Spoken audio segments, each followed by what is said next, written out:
Hello and welcome to Positive Parenting. I'm Deanne Conrad, Community Relations Supervisor for the Sioux Falls School District. Positive Parenting is a joint venture between the education professionals of the Sioux Falls School District and the medical and child development professionals of Sanford Health. We're glad you're joining us today, where we're talking about your children and sleep, how much is necessary, whether you have a 6-month-old, a 6-year-old, a 16-year-old. It always seems like sleep is an issue and can cause some significant issues if children aren't getting enough sleep. So we'll be talking about that today. We've have some guests joining us to help us in that conversation, and we will ask them to introduce themselves. And first of all, Molly, go ahead. I'm Molly Satter, and I'm the Health Services Supervisor for the Sioux Falls School District. I'm Celeste Youthy Bureau, the Student Support Services Coordinator with the Sioux Falls School District. And I'm Tracy Jones. I'm one of the pediatricians that works at Sanford. Wonderful. Well, thank you all for being here today to talk about that topic of sleep. Did everyone have a good night's sleep last night? Yes. I was in bed the proper amount of time, but I'm not sure it was good, sound sleep throughout the night. You know, one of the children was up and, you know, different things going on throughout the night. So I guess that's the way it is. But the topic of sleep is one that I think anybody, any age can relate to. There are some guidelines about the appropriate amount of sleep for children, and we'll just start off with those basics. What do children need? You know, it depends on age, and so our younger children obviously need more sleep than some of the older children, and so infants and toddlers need 12 plus hours of sleep at night. But as you get older, the requirement reduces just a little bit, and so between toddlers and young children up to age adolescence, most of our teenagers require at least 8 hours of sleep at night. Obviously the goal would be to have 8 to 10 hours of sleep, but 8 is a minimum.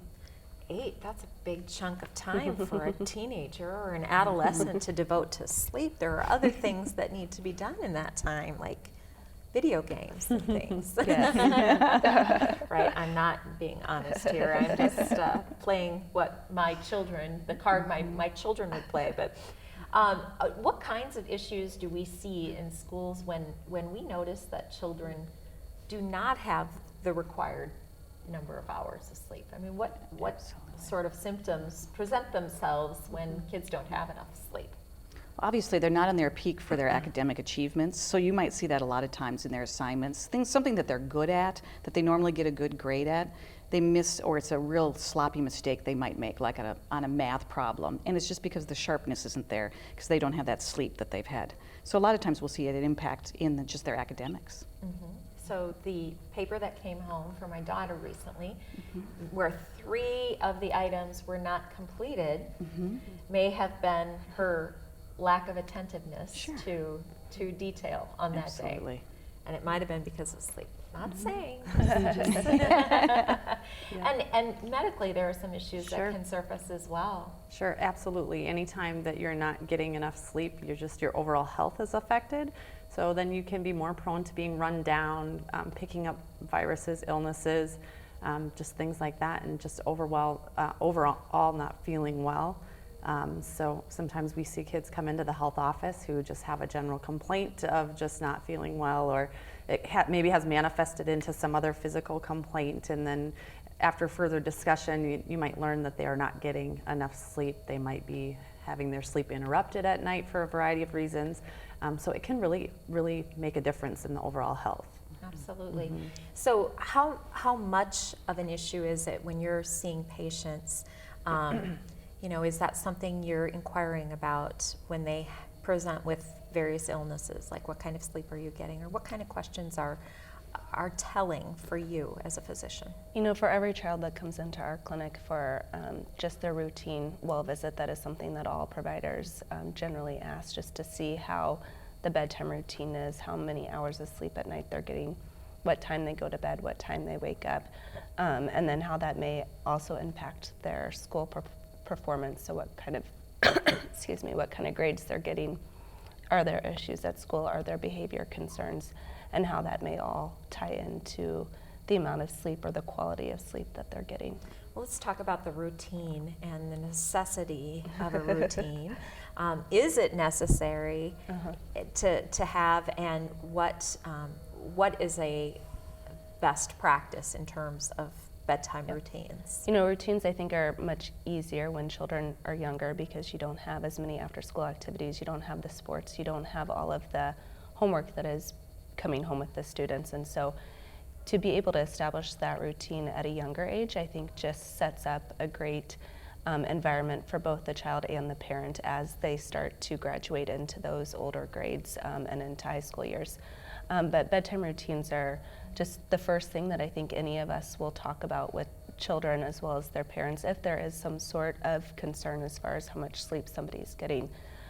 Children thrive off of routines, and so to be able to help establish that at home, make sure that it's similar timing every night as far as what we're going to do and what exactly those activities are, just helps set up the child to know that sleep is coming and it's time to start winding down and getting ready to go to bed. Right, and those routines, some people take time to read at the end of the night, or just have that quiet conversation.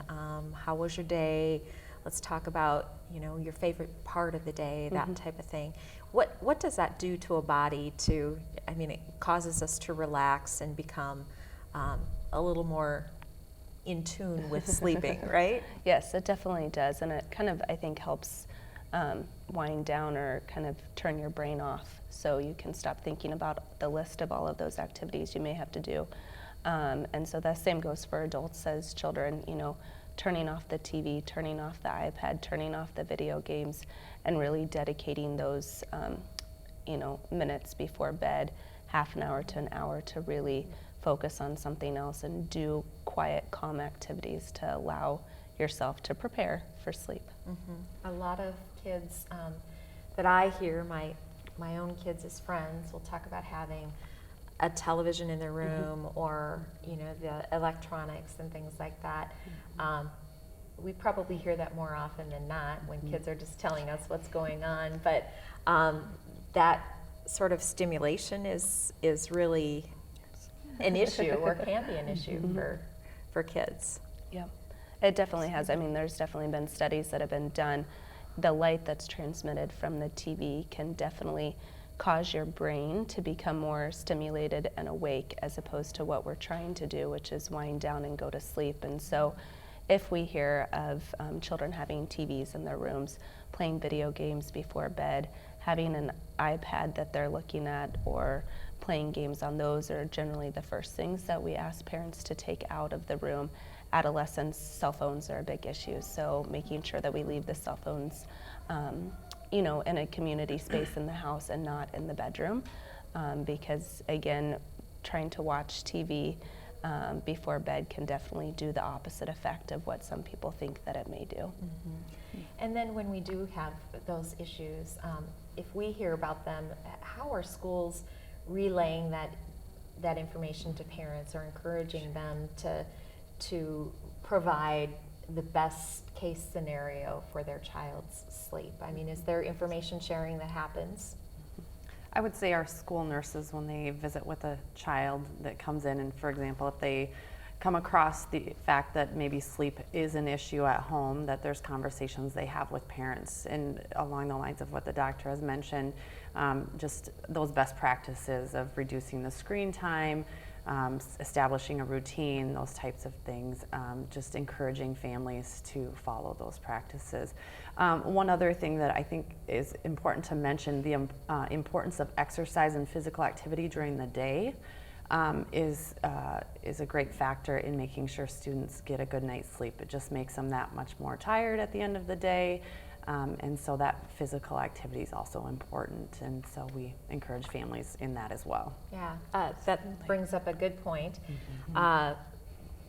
Possibility of overextending, though, as well. If you have one activity after another, and yes, family is guilty of that, where my son will have 2 practices for different sports back to back on the same night.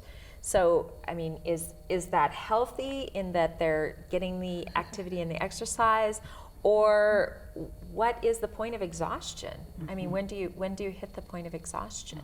I think that that's something that all families just have to take a look at and monitor if their child is even enjoying being in all of those activities, because sometimes they just overextend themselves and then they don't know when to say no, and then they've already committed to an activity. And so I think, understanding if the child is really enjoying what they're doing, and if that's the case and they're able to participate in their daily activities, they're able to stay awake until dinner time and get to bed on time. I think participation in sports and organized activities are great, but yes, there is a threshold where too many is too many, and just really being able to decide if those after school activities are really affecting their schoolwork and their academics, and if they can't perform the next day, then it may be a good idea to kind of look at what's most important to the child, and is there something we can eliminate.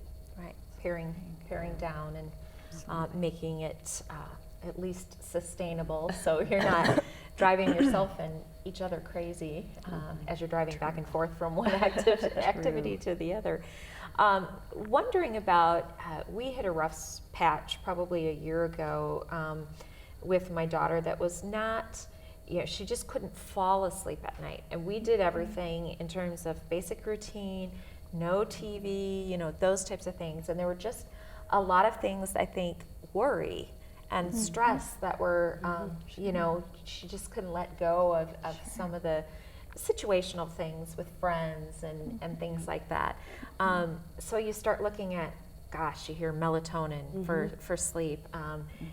What else can we do medically, or with a pill or anything like that we can help her relax and calm down? How much of that do you suggest, or what do you suggest for parents whose children are having a difficult time falling asleep, and maybe they followed this routine and tried to work through things? I think routine's the first thing that we talk about, and so if families have been very diligent about trying to implement that and we're still not seeing the sleep becoming better for the child, then we have to kind of decide, are there other factors playing into it? Exactly like you said, there's sometimes a lot of outside stimuli or things that they're thinking about before bed, and they just don't have the mechanism to kind of shut that off and go to sleep. Melatonin, I think, is a good option, especially for the onset of sleep. So that's something that can help people get to sleep. It doesn't necessarily help them stay asleep. And so if that's the biggest issue, then I think melatonin is a safe and effective option. But I think if there's a big anxiety component or something else going on in their lives, then that's something that we maybe need to try to fix with some other stuff, as opposed to just giving them a medication before bed. Most providers have access to counselors or behavioral health therapists, people that can meet with these individuals, figure out what those things are that are stressors in their life, and then provide them some really effective ways at home that don't mean that we have to medicate the child, Right. but can offer them other ways to kind of wind down, to kind of tease some of those things out, and really provide them with the skills and the resources necessary to get to sleep. And then obviously we can talk about the medication options as well, if that's needed. Necessary. Yeah. Well, the school counselor, a lot of times situations present themselves if there's a friendship issue or concern about, do I belong? Am I popular? Am I not popular? Those are really tough things for kids in their late elementary, early middle school, and even in every other grade level as well. What are some of the things the counselors, they have small group meetings they can have, and Yep, and they can meet with them individually and talk through what their difficulties are, and parents can reach out to counselors as well to say, hey, I'm noticing they're having some trouble sleeping at night, they're having some trouble with a friend, and then they can work that through right there at the school. A lot of times I always think too, when we're talking about anxieties and different things like that, our thoughts and our feelings and our behaviors are all interconnected. And so that's what the counselors do a lot in school, is just kind of getting at the root of the issue, because it might be someone's having trouble sleeping for a number of reasons. What they have uncover could be that they're worried about a friend, and that friend might text late at night, and so we're just geared to notifications if that phone's on to just pick it up. So then that person's lack of sleep is also affecting another person's lack of sleep. And then the counselors can reach out to parents to say, hey, I'm seeing a connection here. Maybe what we need to do is have you have the phones not in the rooms, you know, at night, so that they can work together and we can work on it here at school. So it's that constant kind of problem solving that they can do when it comes to that. A lot of information sharing. I mean, as a parent, you think, well, they're having trouble sleeping at night. It's, you know, it's my issue. I might not think about reaching out to, you know, someone to help at the school level, but perhaps the situation that's causing the sleep deprivation is as a result of something happening at school or through friends. Or, Absolutely. So the school's working at it, home's working at it, and that just kind of makes the child feel better about it too, I believe, because they're working on it all the time. Because a lot of times when the issues are coming up that they stress about at night, that's when they have time to decompress and just think about it. And so when you're at school, if there is a time they can go down, like a directed studies, or even during a time of recess time, when they can go and talk to the counselor, it can be very quick, matter of fact, and they can put it aside, and then they're not worried about it at night. So that's kind of our goal. Yeah, and lots of resources, counselor, but the nurse plays a role in that kind of thing too. If there's something that they feel like they need to discuss, any adult really. A lot of times students do come to the school nurse. They're a trusted individual in the schools, and so they will reach out to a nurse, and then the nurse can in turn connect the counselor if that's appropriate, and that happens often that they work together on some of those types of issues. So yeah, it really is a team effort.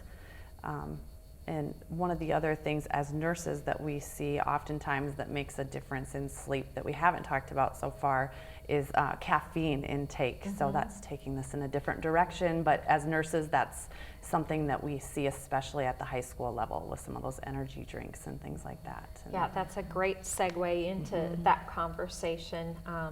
You know, pop is one piece, but we have a lot of kids drinking coffee, more so I think now than we did when I was growing up anyway. More options. Yeah, there are more options and more fun, I Yeah. guess, more fun flavors and things like that.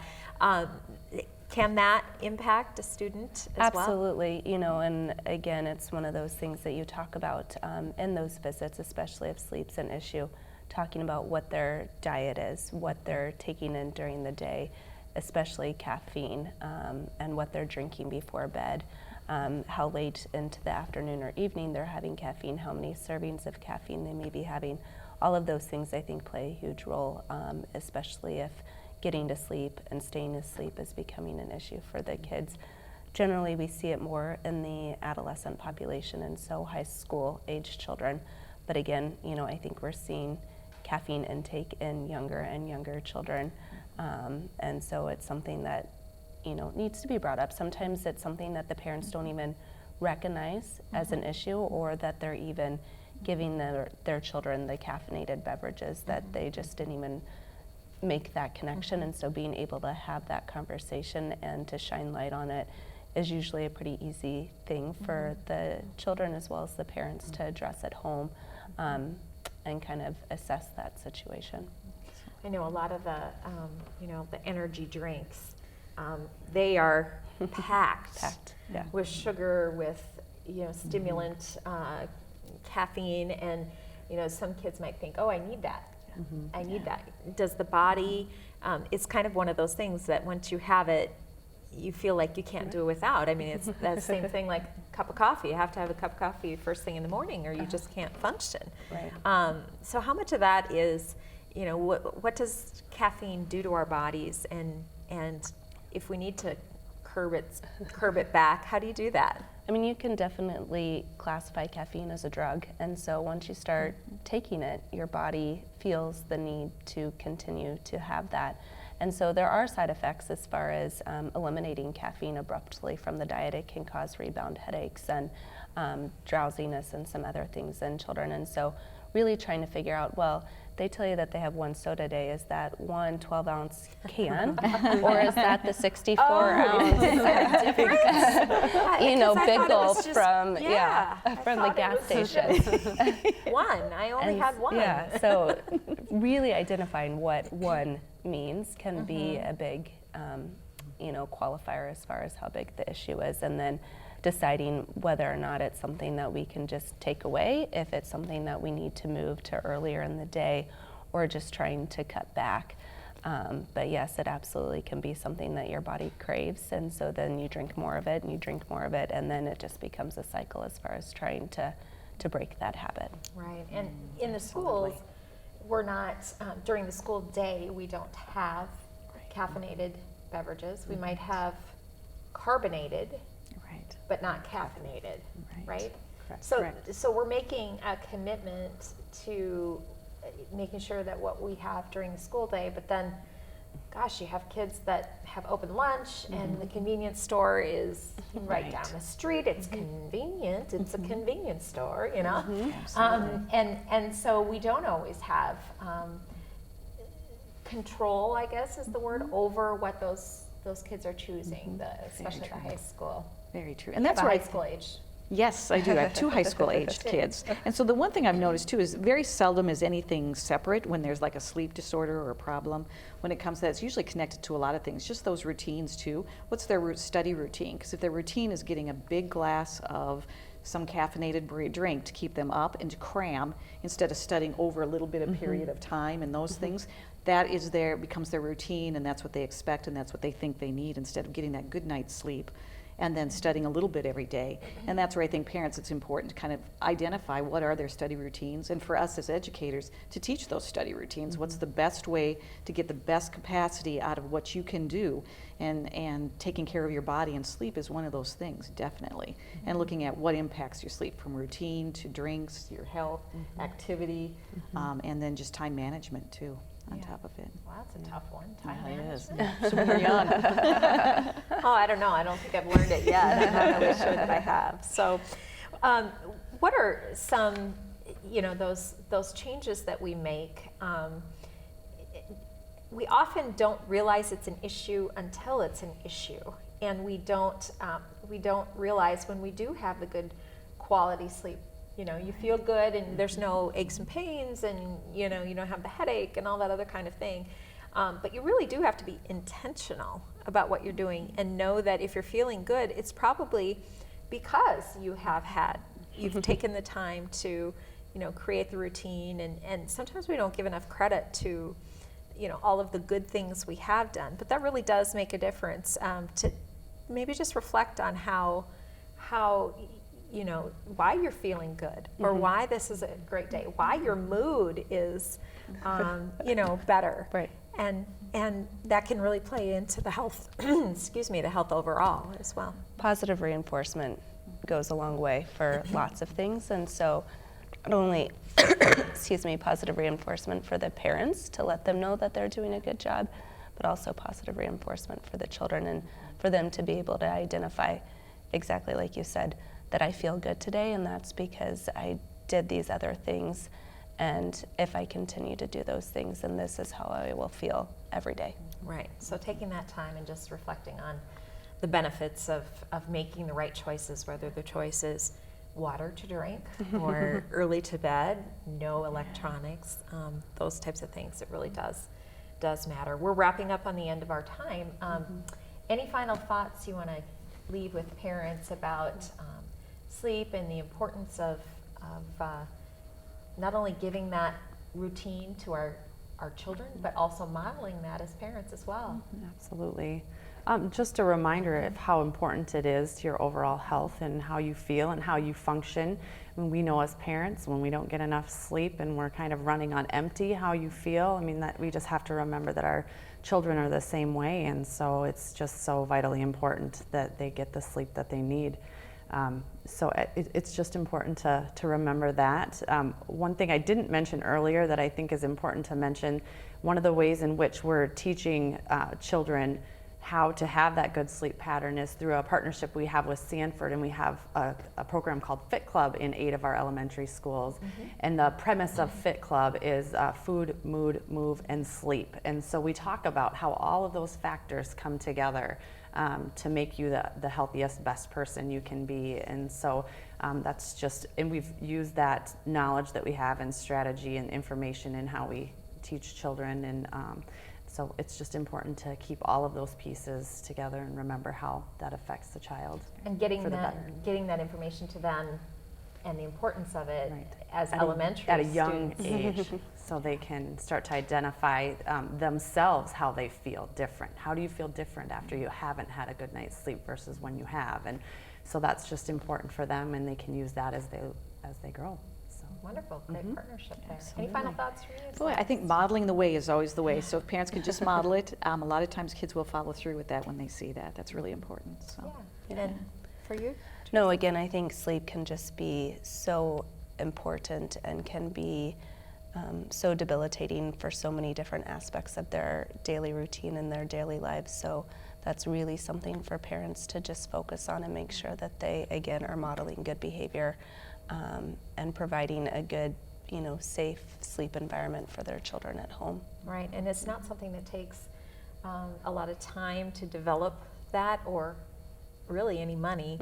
It's quick and easy adjustments that can be made to the home situation to really change the positive attitude and the mood and the outcome of a child's day, of an adult's day. I mean, if your children are cranky, there's a good chance as an adult you're going to be frustrated as well. And so, really looking at the scenario, just taking the time to assess what's going on in your own house and figure out if adjustments need to be made to make everybody happier and healthier along the way. So, well, thanks to you all for joining us today for this topic. Hopefully, folks out there have learned a thing or two about sleep and will take the time to assess their own situation and make it better for everyone. Thanks for joining us on Positive Parenting.